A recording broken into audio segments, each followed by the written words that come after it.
चर्चा की शुरुआत करते हैं। सबसे पहले गौरव भाटिया, सवाल आपसे।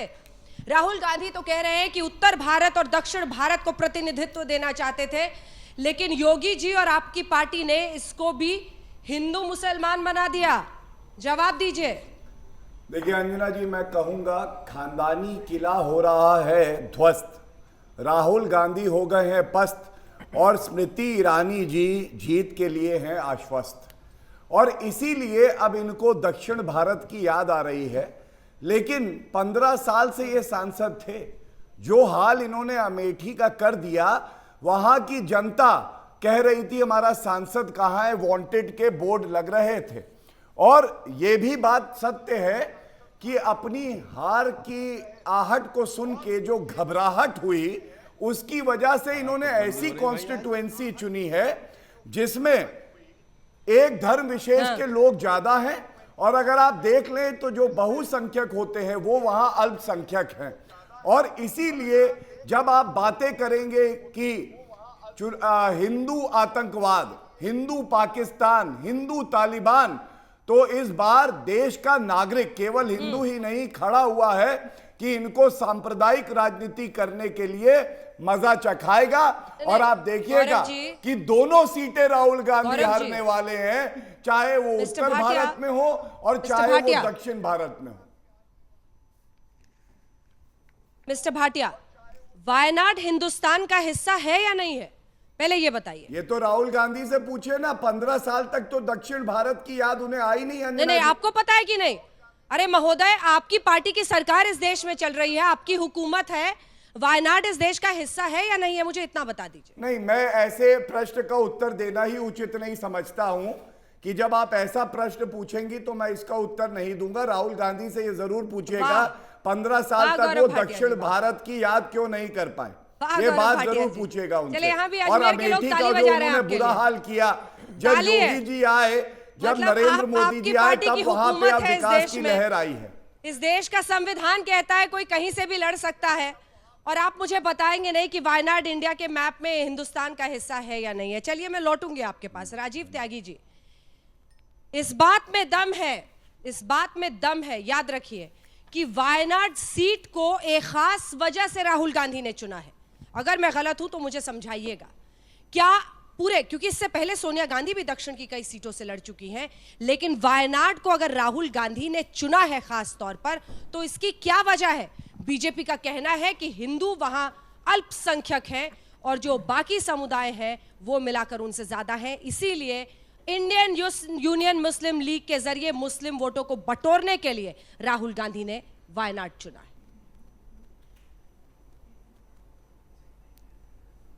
देखिए अंजना जी, आप अजमेर में हैं तो सबसे पहले तो मैं पुष्कर जी की धरती को नमन करता हूं, जो ब्रह्मा जी का इकलौता मंदिर है, और साथ साथ मैं अजमेर की धरती को नमन करता हूं, चिश्ती साहब की दरगाह को नमन करता हूं, जो हिंदू मुस्लिम एकता का प्रतीक है। तो अजमेर की धरती पे यदि मैं सांप्रदायिक कोई बात कहूंगा, जिसको मैं कहना नहीं चाहता, ना कभी कहता हूं, लेकिन भारतीय जनता पार्टी इस चुनाव को हिंदू मुस्लिम में इसलिए कन्वर्ट करना चाहती है क्योंकि भारतीय जनता पार्टी कोई 5 अचीवमेंट अपनी सरकार के, केंद्र सरकार के बता ही नहीं सकती, पहली बात। दूसरी बात, वायनाड को हमने क्यों चुना, बहुत स्पष्ट उसके बहुत सारे कारण हैं। पहला कारण तो है कि वायनाड जो है आंध्र प्रदेश, केरल और तमिलनाडु की सीमा पर ऐसी कॉन्स्टिट्यूंसी है जो तीनों ही राज्यों में कांग्रेस के लिए कहीं ना कहीं जीत का सबब बनेंगे और जीत की तरफ हम बढ़ेंगे। रही बात नेताओं के अन्य कॉन्स्टिट्यूंसी से लड़ने की बात के लिए, तो याद रखिए कि 2014 के चुनाव में भौगोलिक रूप से परिश्रम करके और बनारस में भी लड़े थे। एक ऐसी जगह निकाली जो 3 राज्यों के बॉर्डर पर है।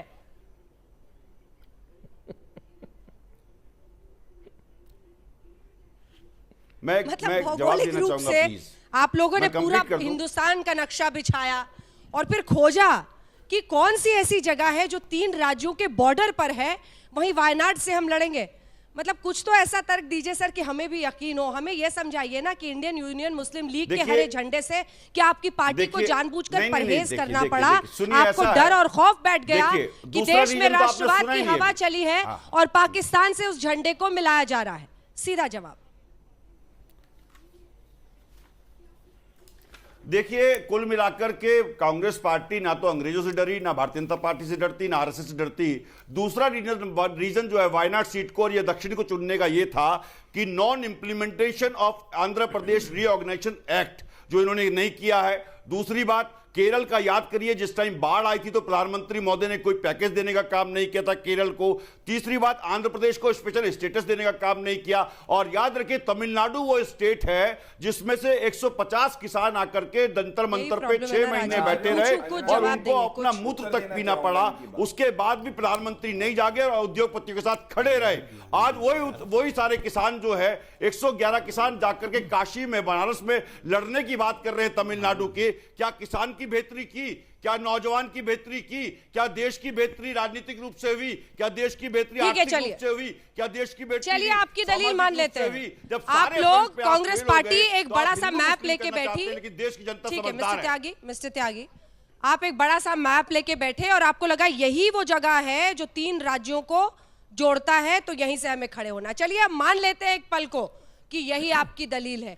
तो फिर संगीत रागी साहब, क्यों आखिर बीजेपी और योगी आदित्यनाथ ये कह रहे हैं कि जानबूझकर चुना है क्योंकि हिंदू अल्पसंख्यक है, क्योंकि आपके एजेंडे को सूट करता है?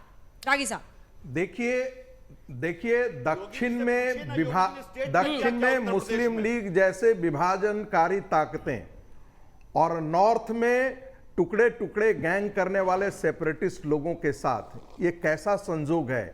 मुझे लगता है कि कैम्ब्रिज एनालिटिका का एक प्रकार से कांग्रेस के युवराज जो हैं कैम्ब्रिज एनालिटिका को हूबहू सच करने की सियासत पे चल पड़े हैं।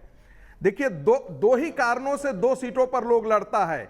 या तो वहां के आसपास के सीटों को इन्फ्लुएंस करने की बात होती है, या एक सीट पर हार नजर आती है। 2017 के चुनाव में 5 में से 4 विधानसभा की सीटें इन्हें हाथ से गंवा दिए थे। जीत का अंतर इतना कम हो चुका था कि 2019 के लोकसभा चुनाव में उनकी जीतने की संभावनाएं छीन है।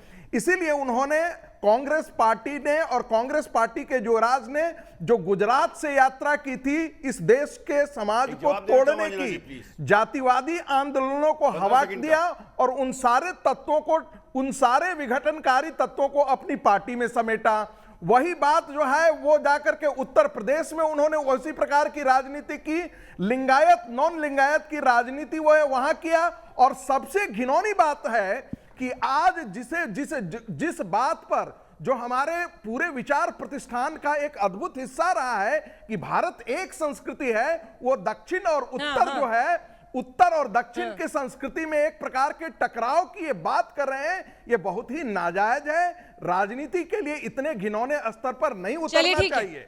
ठीक है, मैं अंसार रजा साहब से एक रिएक्शन इस पर लूंगी, लेकिन उससे पहले जैदी साहब आपके पास आते हुए 15 सेकंड देखिए, अच्युतानंद जी कई बार अलग अलग तरीके से आपकी पार्टी टारगेट कर रही है राहुल गांधी को। 15 सेकंड की टिप्पणी कर सकता हूं मैं, अंजना जी? जैदी साहब है क्या हमारे साथ? जी जी जी, एक सेकंड राजीव जी, आ रही हूं, एक सेकंड रुक जाइए बस, एक बार जैदी साहब से एक रिएक्शन ले लूं। आपकी पार्टी टारगेट करती है, कभी राहुल गांधी को अमूल बेबी कहती है, कभी कुछ और कहती है, लेकिन ये सच्चाई है कि वायनाड से अब नामांकन वो भर चुके हैं। आज कई लोग वहां पर सड़कों पर उतरे उनके समर्थन में, और इधर इंडियन यूनियन मुस्लिम लीग के साथ उनका गठबंधन है यूनाइटेड डेमोक्रेटिक फ्रंट का, तो उस नजरिए से वो झंडा भी वहां पर लहराया जा रहा है। क्या बोल सकते हैं आप इस पर? देखिए, कैसे टोक सकते हैं? कौन किसके साथ गठबंधन में है वो तो गठबंधन में बताएगा, लेकिन हमने तो ये सोचा था कि कांग्रेस शायद बीजेपी के खिलाफ लड़ रही है, लेकिन हमें अब ऐसा लगा कि कांग्रेस और बीजेपी एक साथ मिलकर कम्युनिस्टों के खिलाफ लड़ रहे हैं। हमें ये एहसास था कि बीजेपी हरी घास में काला सांप है, लेकिन कांग्रेस हरी घास में हरा ही सांप निकला जो बाहर निकल के आ गया, जिसका हमें अंदाज़ा नहीं था। अब अंजना जी, जितनी ये तथाकथित धर्मनिरपेक्ष पार्टियां ये कहलाती हैं, ये उस सीट को सुरक्षित मानती हैं जहां मुस्लिम बहुमत में है। अगर कांग्रेस ही आती है तो फिर क्या करेगी? मलियाना करेगी, हाशिमपुरा करेगी, भागलपुर करेगी, भिमंडी करेगी। सुन लीजिए, फिर 2-4 मुसलमानों को पकड़ के आतंकवाद के केस में बंद करेगी। आपको राहुल गांधी में एक अपने हिंदुस्तान का भविष्य दिख रहा था। जैदी साहब, जैदी साहब, कल तक सर आपको अपना भविष्य हिंदुस्तान का राहुल गांधी में दिख रहा था। हमने कभी नहीं कहा। वहां से वो अमूल बेबी हो गए, अंजना जी, हरे घास के हरे सांप हो गए। राहुल गांधी में मतलब प्रभु का भविष्य देख रहे हैं। इतनी पलटियां। सुन लीजिए, हमने कभी नहीं कहा कि हम राहुल गांधी में हिंदुस्तान का भविष्य देख रहे हैं। हमें मालूम है कि दोनों दक्षिणपंथी पार्टियां हैं, कांग्रेस भी और बीजेपी, दोनों की आर्थिक नीति सेम है, दोनों का एजेंडा सेम है। बीजेपी आएगी तो बीजेपी एक काम करेगी, मुसलमानों को फ्री चेक करेगी और वहां पे कहना चाहिए उसकी हत्या करेगी, और वो अखलाक का हत्यारा फिर योगी की मीटिंग में आएगा। कांग्रेस आएगी तो मलियाना करेगी, हाशमपुर करेगी, भिमंडी करेगी, भागलपुर करेगी। कुछ मुसलमान नौजवानों को आतंकवाद के केस में पकड़ के बंद करेगी। वो 23 साल के बाद जब छूट के आएंगे तो उनका कोई पुरसाने हाल नहीं होगा।